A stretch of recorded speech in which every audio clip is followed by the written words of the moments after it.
अस्सलाम वालेकुम नाजरीन, आवाज न्यूज़ में भलीकार माया सनाउल आशमानी। एक नजर खास खबरुन ते।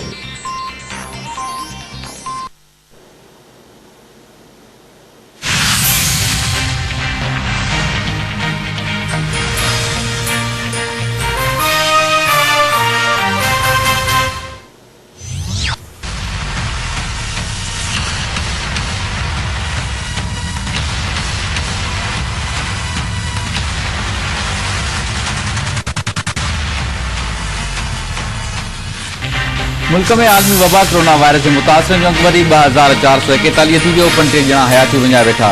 सिंध में 783, पंजाब में 920, बलोचिस्तान में 169, केपी में 311, गिलगित बल्तिस्तान में 187, इस्लामाबाद में 62 ऐं आज़ाद कश्मीर में 9 केस ज़ाहिर।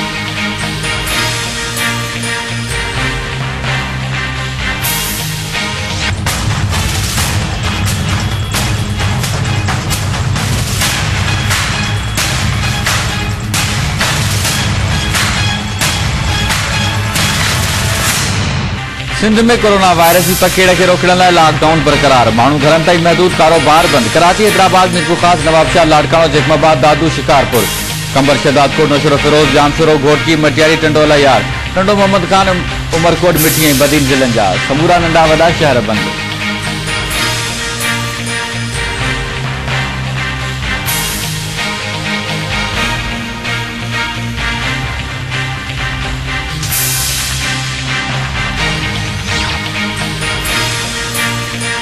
आवाम घरन में नमाज अदा करे। सूबाई वज़ीर नासिर हुसैन शाह जी सूबे जे माण्हुनि खे अपील।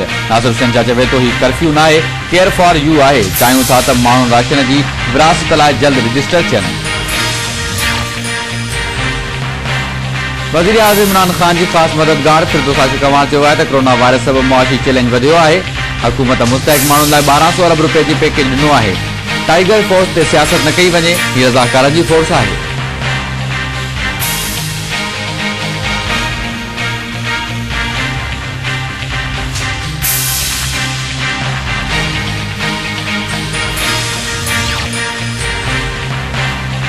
सिंध हुकूमत पारां सूबे जे मिसकिन माण्हुनि खे राशन पहुचाइण जो फैसलो। समूरनि ज़िले जे डिप्टी कमिश्नरनि खे हिदायतूं जारी।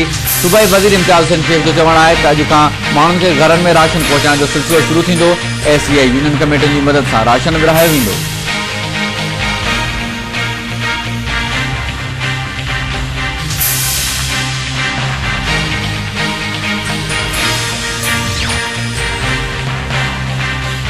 अमेरिका पारां डेनियल पर्ल कत्ल केस में जवाबदार की सज़ा तब्दील करण ते तनकीद। एज़ वेल्स जो चवणु आहे त अहिड़ो फ़ैसिलो दहशतगर्दी सबबि मुतासिर थींदड़नि जी तौहीन आहे।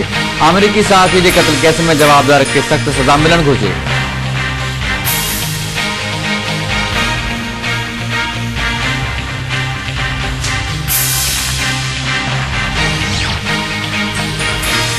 परॾे वज़ीर शाहमहमूद कुरैशी जो चवणु आहे त डेनियल पर्ल केस जे फ़ैसिले जी टाइमिंग ते हैरत आहे। फैसले ख़िलाफ़ अपील जो हक़ आहे। आला फोरम ते अपील करे सघिजे थी।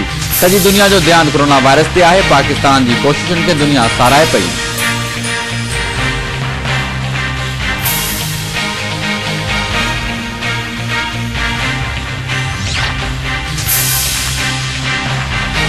सखर में जहिड़े दौरान हिकु ॼणो मारिजी वियो। पुलिस 3 जवाबदारनि खे गिरफ़्तार करे वरितो। जहिड़े दौरान नंढा लॻण सबबि अल्लाह रखियो अंसारी सख़्त ज़ख़्मी थियो, जंहिंखे अस्पताल में पियो वियो त रस्ते में दम घणी हवाले कयो।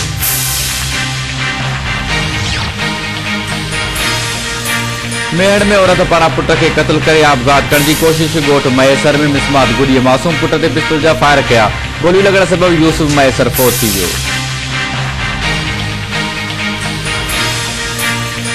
असांखे रोज़गार करण जो, असांजा बच्चा बुख ते वेठा अथव। असां वटि का शइ कान्हे का। हिकिड़ो वेलो खाऊं था, हिकिड़ो वेलो वेठा आहियूं था। कुछ असांजो ख्याल कर, मजदूरनि जो ख्याल कर, डेली वेजेदर जो ख्याल कर। न तुंहिंजा MN MP ज़ाहिर आहिनि, न तुंहिंजा मिनिस्टर ज़ाहिर आहिनि, न तुंहिंजो को अमलो ज़ाहिर आहे। 7-8 ॾींहं घर में वेठा आहियूं थिया, का बि वाहिर न लधी आहे। असांजी वाहिर कई वञे। तव्हांखे हे ॾींदासीं, हो ॾींदासीं, हिमल ताईं का शइ न मिली आहे। लॉकडाउन सिर्फ़ दुकानदारनि जे लाइ आहे, ॿिए कंहिंजे लाइ कोन्हे।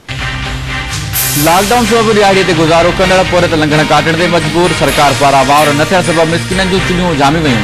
रोज़गार बंदि थियण करे ग़रीब माण्हू सख़्त परेशान। सरकार ऐं समाजी तंज़ीमुनि खां वाहिर जी appeal.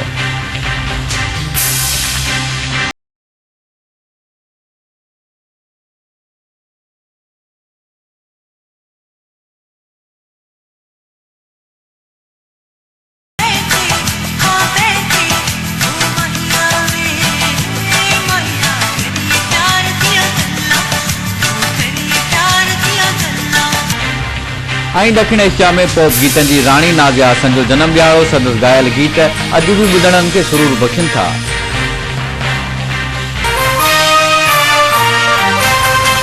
This headline news is brought to you by